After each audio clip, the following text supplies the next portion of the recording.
Well, I just got back from my trip to Ohio, to Cleveland actually, where I spoke to the Ohio Cichlid Association. We ended up with about 50 people there, and I think they enjoyed the talk. I think they got something out of it. I certainly enjoyed delivering it to them. It was a lot of fun. I met some great folks, and Price Tag Aquatics, Michael Lotanero, Josh, and Lou, and Ron, and anyway, they're just some great folks that I was able to meet there. Great fish keepers. We have a great community. But I'll tell you, while there, I visited the Ohio Fish Rescue. Big Rich and his team there. It just blew me away. It just blew me away. My entire concept of monster tanks and monster fish. And I'm not saying that this 300 gallon with these 10-inch plus cichlids isn't considered big fish or even a monster tank, I guess, to some folks. But my tanks are 5-gallon, 1-gallon betta enclosures compared to what I saw over at Ohio Fish Rescue. Start off by taking a look at some of the things that I saw there and getting some comments and input from the man himself, from Big Rich. Let's go ahead and jump right into it. How you doing? Rich invited me into his home, and it was really a pleasure to be able to meet him in person and walk through his place. Very kind of him to open it up to me. And right off the bat, right when you walk in, I was impressed by a small tank that he had. Well, maybe not that small, over 100 gallons for sure, but it was heavily planted. There was also a poster on the wall of his work with Shack, which is very, very cool. Let's go ahead and take a walk through the facility. All year long, we donate out to like churches, veterans, stuff like that. We got community service coming here because we donated to the Cleveland prosecutor's office. We went down and set them up a tank.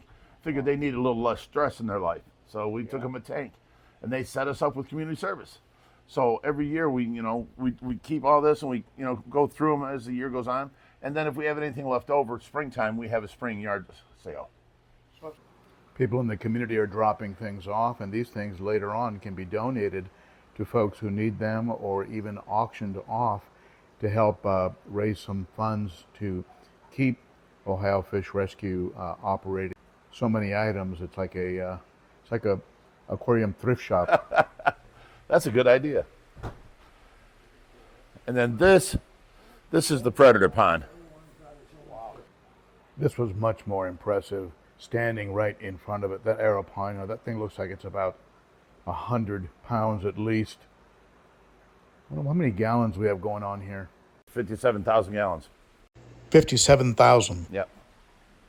This Arapima is absolutely nuts. That's Brutus. He's waiting for food. He's our 6-foot Arapima. A 6-foot Arapima. And is that other fish a gar? That is an alligator gar.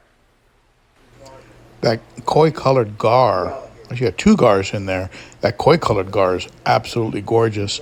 I can't believe how many small fish are in here and how they're not getting eaten up by the other fish. No, they're used to getting food fed to them, usually over there by that carpet. And we give them whole, fillets of tilapia, shrimp, stuff like that, and fish, when we can get them, the big fish, whole fish. And they're used to sitting there and getting food brought to them. So they don't want to chase or waste their energy going after these little fish that are lightning fast. So you spoil the heck out of them. Yeah. They're living the life. Pretty good life. How many do you think you have in there, 30 or 40? I couldn't tell you.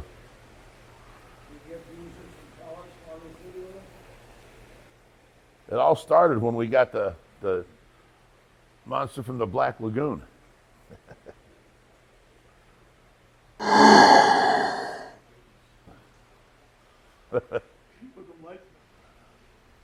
Which one is that? That is a platinum alligator gar. Platinum alligator gar. No. This is an albino, another albino. These are fish that are going up to Brian Barczyk's Legacy Aquarium.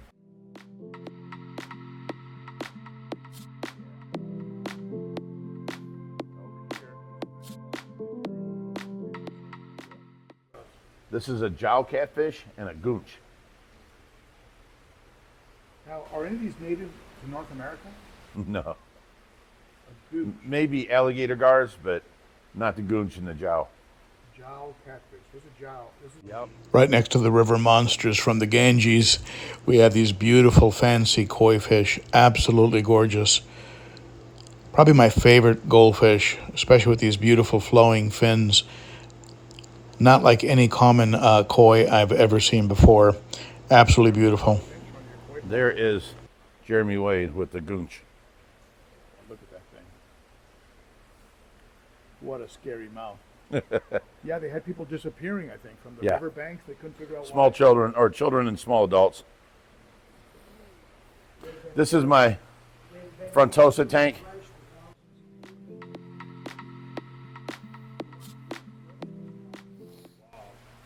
Most of them are the Zaire frontosa from down deep.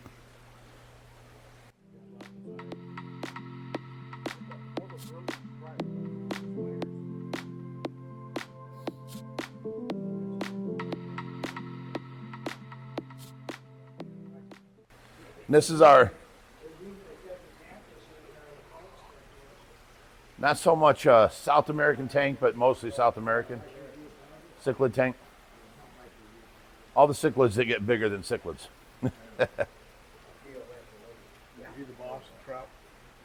That is a, yeah, peacock bass, what's Mexican for blue? Azul bass, thank you. Couldn't think of that word for a second.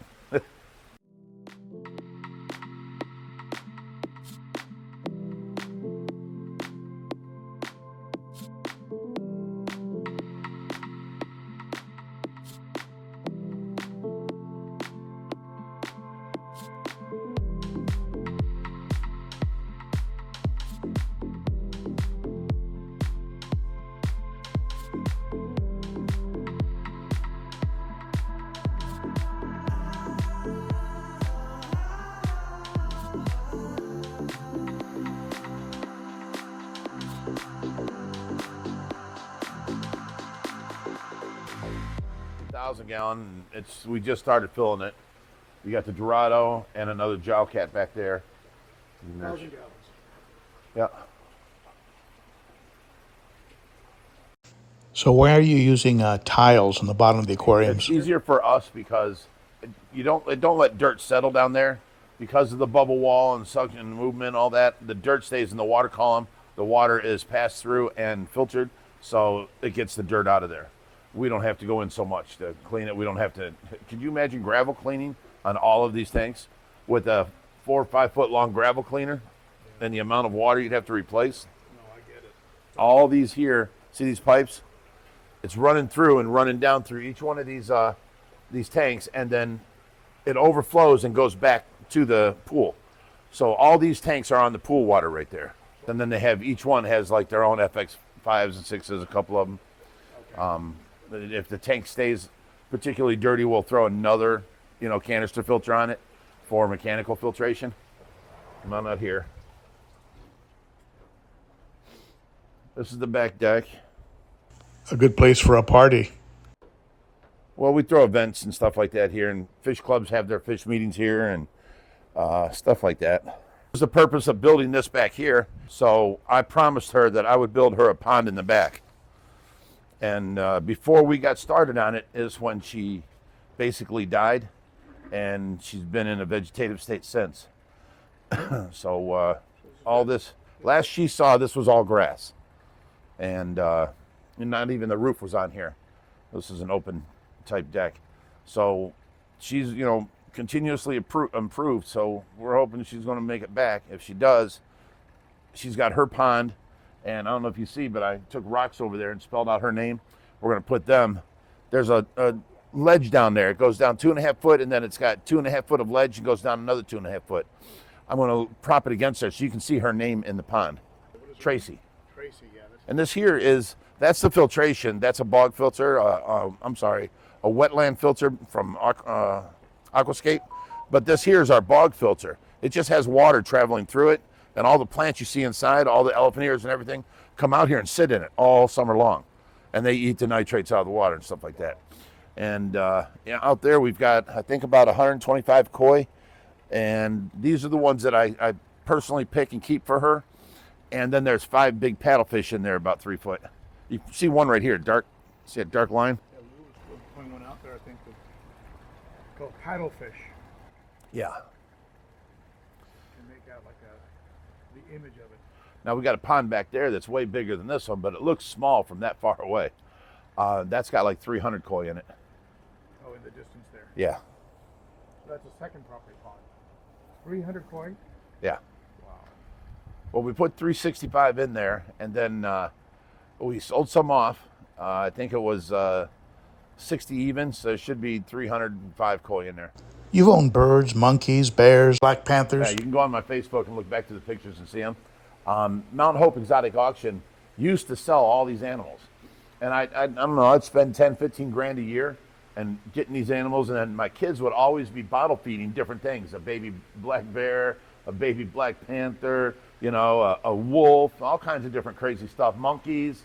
And then, you know, I don't know, 8, 10, 12 years ago, whenever it was, that guy let all of his animals loose and all the tigers, and then they changed the laws. So now they don't sell none of that no more. I had to get out of it. The guy right here, Southern Ohio, that You release the animals? he had like 30 tigers, full grown.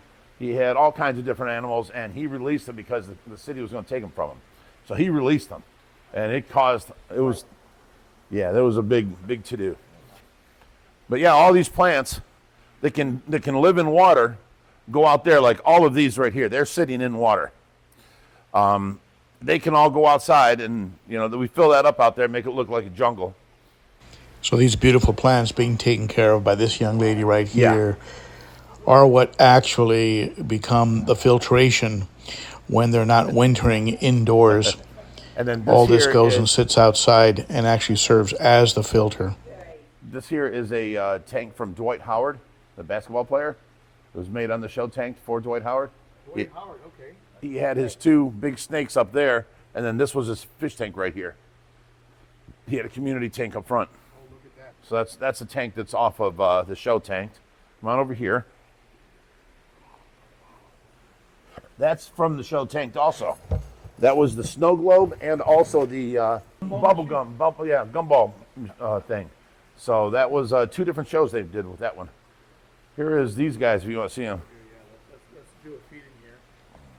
Hey, Brutus, you want some? I don't know if he'll do it. Come on, buddy. No. This guy will, though. Come on. Here we go. Let him come back.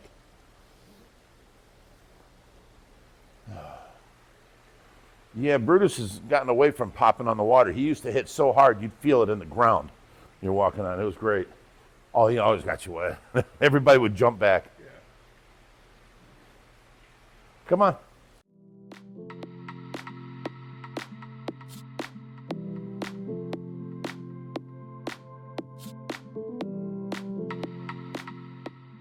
Yeah, so let me finish that story is I had to stop selling all them. So I had my monkey and then 4 of the big parrots, the macaws. And when I started this place up, I sold all of my birds because, you know, I believe you can't keep everything, but if you want to get into something, you gotta give it your all. I sold all my birds and kept that big cage out there in case I wanted a bird back. And I put the money into building this. And it's been the Ohio Fish Rescue ever since. Amazing. Now you want to see something neat. Oh, yeah. Come on down here. There is a bunch of different plecos in here. And in every cave there's different plecos. And then there is a Chinese Wells back there. Chinese, what do you call him? Wells cat. A Welsh cat. Good size. Okay, now down here, this is a Paraíba. A Paraíba? Yep. What a beautiful fish. He almost looks A Brachyplatystoma filamentosum. Yeah, he's another one of the man-eater fish. how would They sell how them would at the that pet fish stores. arrive? They sell them at pet Yeah, And then someone takes it home and puts it in their 50-gallon, right. and then they end up here. Then they have to go and buy a 150-gallon. Then they have to buy a 300-gallon. And they're like, screw this, and they end up, you know, donating it to us or a local public aquarium, but the public aquariums pretty much have stopped taking from the public people because of different parasites or, bacterial infections or whatever. Over here on the thing I'm trying to get you to see, there is an Australian lungfish back here. Oh, here he is right here. Oh, look at that. Camouflage. Now, them are real illegal, and they're on the CITES 1 list, but he's chipped, and we have the paperwork for him. And there's another blue azul. Lungfish. This is a lungfish. Now, this is a fish that could be out of the water, right? Oh, yeah. That's a beautiful blue azul. I used to call it blue azul, and then the internet gave me such crap. You know that it's azul means blue in Mexican. I'm like, okay, I'll stop calling it blue azul. It works. It works. That's a nice arowana. Yeah. Ooh. I got the albino and the regular. High shine. Beautiful. Some people are real attached. Some people are just like, hey, it's too big for me, take it. I don't care what you do with it, just take it. Other people are like, that's Sammy, we've had him for 3 years. You know what I'm saying? And they have that option to bring him here, and we'll keep him here, and they can come back and visit him, which we do. We get a lot of owners coming back and visiting. It must cost a fortune keeping all these fish alive and tanks running. How do you pay for all of that? Well, that's why we started up our donations, yeah, but they're far and few between. People do like to donate and all that, but by far we make no money doing it that way. I had to start up the YouTube channel. So all the money I make on the YouTube channel helps pay for the bills here. So it's not coming out of my pocket of my money that I've made from my houses throughout my life, and now I collect rents. It's not coming out of that pocket. I made a new way of making money, and that's paying for all the bill here. YouTube channel, under any video you see on us, has like 4 different links. There's, the GoFundMe, PayPal, I forget the other, Patreon. There's like 4 different ways of donating if they'd like. An easier way they can help is go join the YouTube channel, Ohio Fish Rescue. That way we make more money off of the ads, and then we can pay for the fish easier. All right, now this tank here was the first wood tank me and my son ever built. It's 3,000 gallons, and it holds our pacu population and extra fish that we're giving out to public aquariums. Truly giant pacus. I've never seen a pacu this size. I mean, you can by comparison, compared to my hand here, it's truly a giant fish.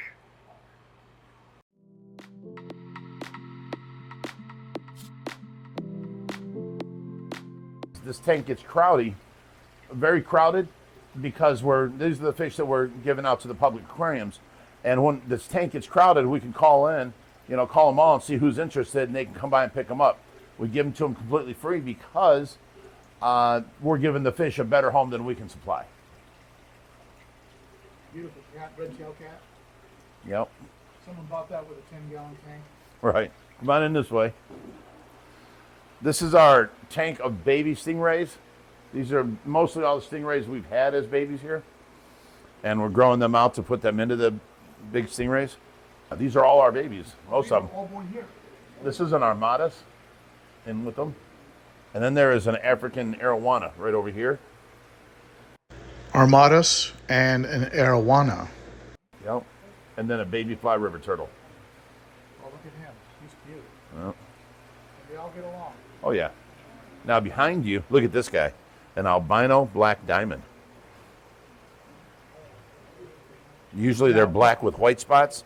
He's white with yellow spots. Well, the stingrays, yeah, of course, I still, love my fish, but the stingrays we actually make money off of when they have pups. We sell them off. That's our thing. We can do that, and that helps out. Like, you see no backgrounds on any of these tanks. You see no great decorations. Everything in here is what we've been able to put together out of rocks on the river and stuff like that. We can't waste money on backgrounds, and I'd love to have all my tanks lined with universal rock background and all that, but they're very expensive. We pay for the food, the electric, the water, the gas, the sewage, so that's the things we care about. On average, what does it cost to keep things running? Well, it's about $3,500 a month for most of the bills without any Veterinary services. Yeah. This room here is heated by the garage heater that hangs from the ceiling, and all the tanks stay around that temperature. This is the 4400 here. These rays are beautiful. Thank you. Wow. How many gallons are we looking at here? 4,400 gallons. It's 14 foot long, 7 foot from front to back, and it's 6 foot tall. Did you build this one? No. This was built by a company called Water Dog Products. Didn't I see you swimming in one of these? Oh, yeah. We got videos of me in there. All kinds of people been in here. That's the fish I've had the longest. His name is Schwarzenegger. And I've had him for 23 years. Big one. Well, yeah, because even as a little fish, he was all bulbousy looking. So he looked like, Schwarzenegger. We got the Giardini in here. And there is a... Here he goes. Now, he's like 5 years past his life expectancy. So he's loving life. Yeah, we equate him as a 99-year-old man walking around with a cane.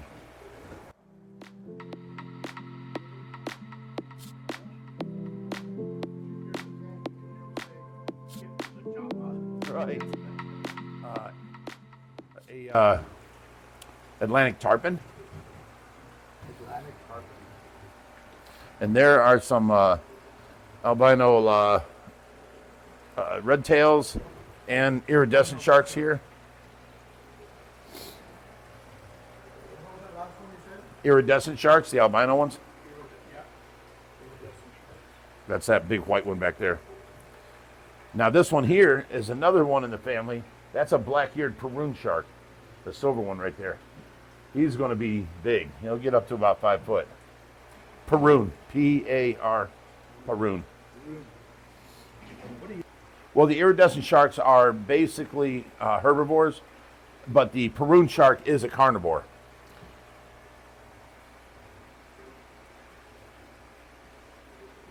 What a cool turtle. That's another fly river turtle, yeah. Her name is Vicky Rue. She come in, yeah. We've been holding her for like a year for this guy that was moving, and his HOA wouldn't allow him to have a fish tank in his new place. So he's taking them to court, and he's having us watch her. And every once in a while he'll send us some cash, help us out.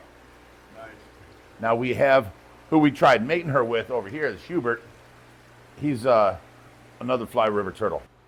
A fly river turtle. And what exactly happened when you tried to mate them? What occurred? The bottom of this tank, the actual stand is disintegrating. So if you look sideways, you see the center is down way lower than the sides. So if the tank gave out, it would have killed all the fish that were in here. So the turtle himself, he can live in the air. So it won't be a problem.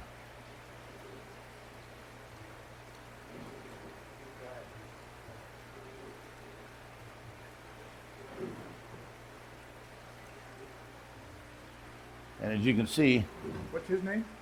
Hubert, as you can see, he's got flippers, not claws. Yeah. He's the only freshwater sea turtle there is. This is our first tank. This was the tank that I bought. I always had a tank like up to a 300 gallon.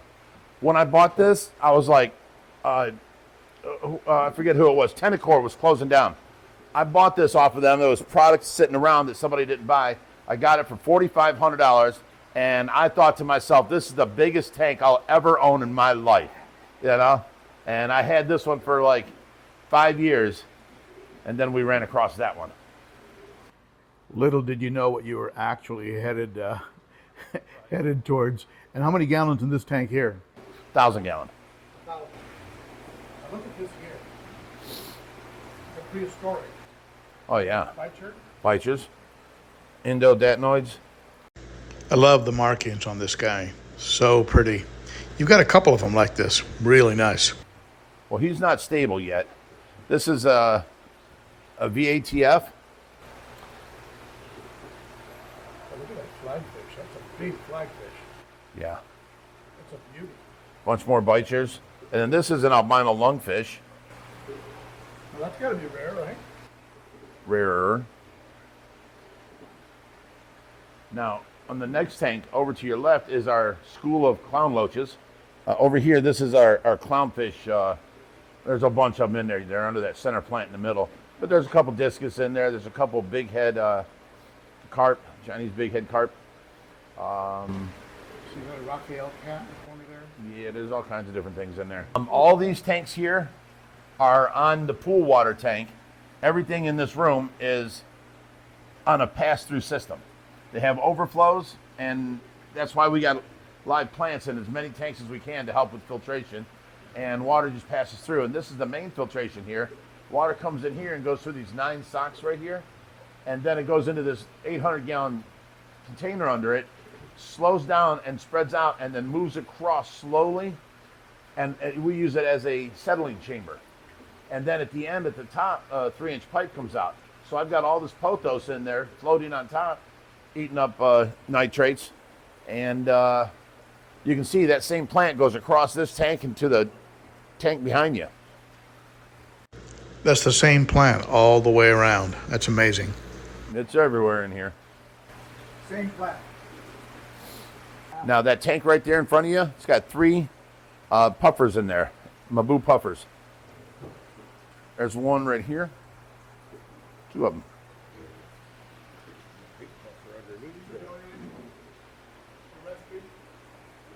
Then we're actually bought for us from viewers because our big 2.5 footer died of old age, Pittsburgh. His name is Pittsburgh? Well, that was the guy that donated them. That was his name for him, so we kept the same name. Do these have names? No. Oh, actually, I think they do. Josh did a poll. I don't remember what it was. Not the same kind of puffer. No, that's a Stars and Stripes? Stars and Stripes, yeah. Stars and Stripes? Saltwater puffer. Yeah, that's a saltwater puffer. Which float with the guy? The Mabu puffers will get twice his size. Oh, that's a saltwater. Really? Yeah. Stars and Stripes. What do you got going on here? This is my sump. But This is a sump. there's my bacteria filtration with all my bio balls. The pipe comes out of my filter from behind, goes through both of these. Then they hit the bottom, and I drilled a hole in it so the water's shooting out that side at the bottom and over there. This is my sump. So this is the water that gets pumped up to all these tanks. But we have a few stingrays in here that are going up to Brian Varchek's place. There's a albino catfish over there. There is a arapaima. He hides underneath this thing, though. And then all these things, all the water that's coming back, all these guys here, these tanks, 3, they all come back into here and go through this filtration and then back into the sump. Now in here we have a GATF, a Goliath African tigerfish. I'm sorry, say it again. You have a what? A GATF, Goliath African tigerfish. They're the ones that when they get bigger, they have the mouth that reticulates 180 degrees. Well, this was something that was donated like 4 or 5 months ago to us, and it was just too beautiful to give away. So this is all going to be part of my saltwater tank out there, the 540.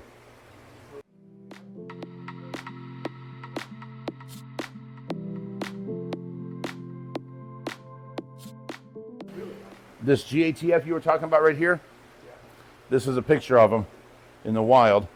Let's see if I can get this offy. I can turn it this way, you can get a better view of the teeth. That's absolutely terrifying. Are they aggressive? Aggressive in nature? Yeah. Now this is something you'll really like. I'm assuming that could be hand-feeding.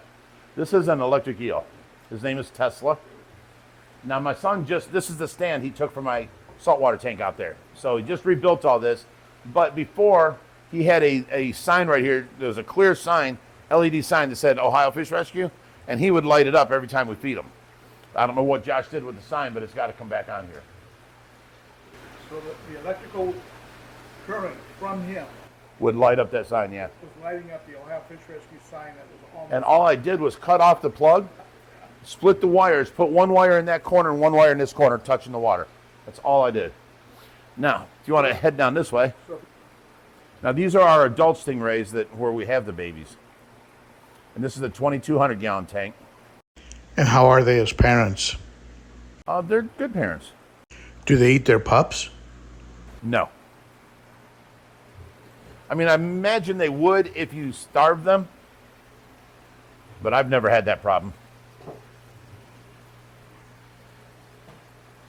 Boy, that's a beautiful guy right there. Look at that. Yeah. Looks like snowflakes. And then look at this datnoid. You can tell they were just fed. See all the particulates of shrimp in the water? That is a huge datnoid. Yeah, you can see it. That's a beautiful guy right there. You hear a lot of talk about how fragile stingrays are, how hard they are to keep. Are you running into that difficulty? No, not at all. Beautiful arowana. Is that an albino? No, just a high, what do you call them? Platinum. There's so many different ones. You got the high shine, the platinum, the snow whites. It's just crazy. Now the next tank on your left is a 750 gallon. This little old tank. This has got regular African lungfish, and then there is also a West African lungfish in there.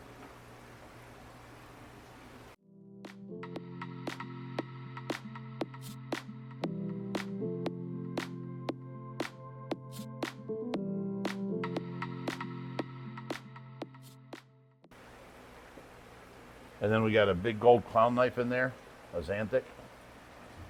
Regular clown knife. These are good sized too, isn't it? Well, you can actually see the size of the fish in the smaller tanks. In the bigger tanks, they've got bigger clown knives over there, and you didn't mention nothing about their size. They look smaller. Especially next to a 6 foot long albino. Right. I can't begin to imagine what it would take to move one of these fish if you had to take one from one tank to another or just find a new home for one of them. It would take several people with a pretty large net. And behind you, you have the tortoises. There's chompers and littlefoot. So it's actually Ohio Fish and Tortoise Rescue. I'm assuming these were rescued. Yeah, both of them were.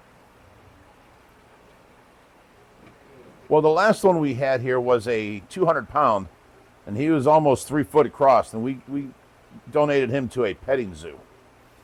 And now people can, go and play with them, and he can interact with a bunch of people. I mean, if you look at it, that's not the life for them, It's too small a cage. So we try and always find a better home. All right, now you want to see the Bellagio tanks?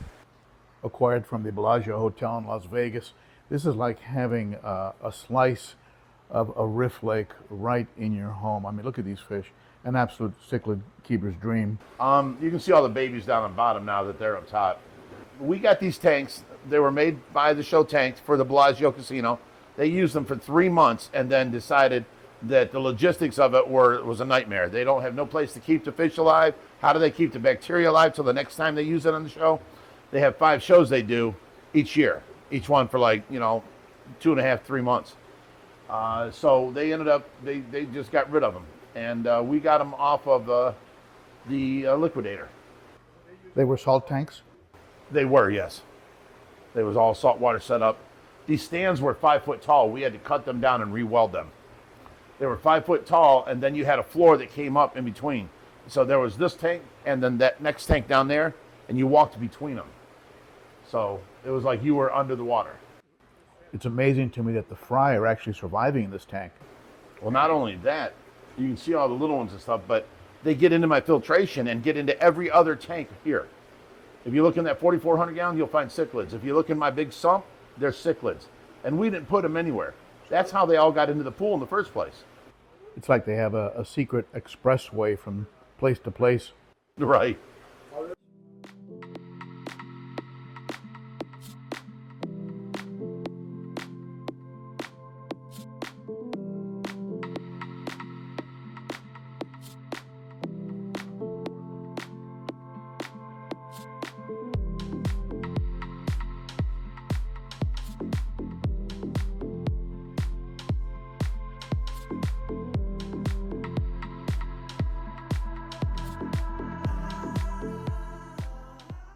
Now, for our quarantine system, these tanks right here, all them tanks and all the tanks right here are not hooked onto our system. They have their own filtration.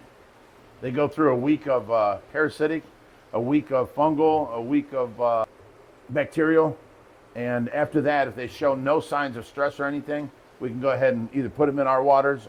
Each one's 1,800 gallons. They're 20 foot long. They're 4 foot tall and 3 foot from front to back. Now this one we turned into a community tank. This is where a lot of our followers' fish live.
Now this was the stand that disintegrated on us. That was holding up Tesla's tank. And one day we go out there and we level every tank. We believe in that 100%. Yeah. We go out there and Tesla's tank has like 3/4 of an inch of air on this side, and the water's touching the rim over here. It was obviously tilted. Yeah. We get the tank off and we see this, and this stand was holding up that tank. I can't believe it. We still can't believe it. You're lucky it didn't collapse. Right. It just wood rot. Just over time, wood rot. Yeah, getting wet on the ground, and yep. Well, you can see they have no supports, no 2x4s or nothing in here. You're just supporting it on nailing these little things together. Now, if the tank broke and Tesla was lying on the floor and you walked in barefoot, would it be like a power line where you'd get a shock? Yes, That seriously. would be an interesting problem. You can get shocked in the water if you're barefoot and you're holding in there and the ground's wet. You're grounded, yeah. It'll go through you. If you got shoes on, you won't get shocked in the water unless you touch him. Then you'll get the Jesus shocked out of you. So they're a little different kind of fish. And then this is our trailer and other trailer for going on rescues. We have a 1,000-gallon tub that goes in there, a 300-gallon tub, all kinds. There's a square fold-up tub there. You got some front loader, backhoe type stuff here that you can move some earth. Yeah.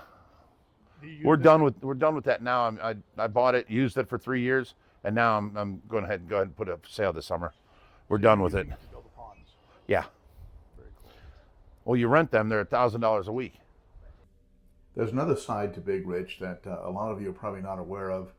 This is a project that he completed with one of his boys. One of the sons has worked with him in the fish room and creating Ohio Fish Rescue. Another one has worked on these monsters here, these monster cars. And in this case, just an absolute beast that you can see has won a lot of awards. But that is a topic for a different video. And I thank Big Rich for having me over. Such a pleasure to see this. After having walked through the OFR, Ohio Fish Rescue, I ended up thinking of some other ideas and angles and ways of shooting some of the tanks. I think I'd like to visit Big Rich again at some point in the future.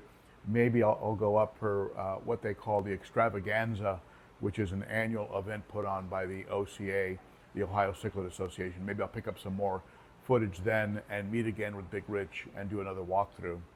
If you'd like to support the Ohio Fish Rescue, watch their videos, watch their live streams, certainly super chat, things of that nature. But the one thing that he said that he felt would provide the most support to the work that they're doing, giving homes to fish that who knows where they'd end up otherwise, maybe in the waterways, maybe just destroyed, euthanized, who knows.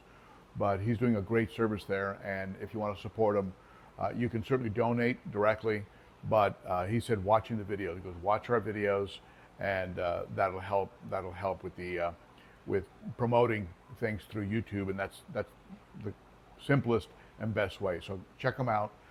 Their link is underneath the video. I hope you enjoyed that. Certainly comment below. I love your input. Give the video a thumbs up, subscribe, hit that bell if you haven't already. Really helps the channel when you do that. And maybe I'll see you on Saturday at the Cichlids Coffee live stream every Saturday at 11 a.m. Central.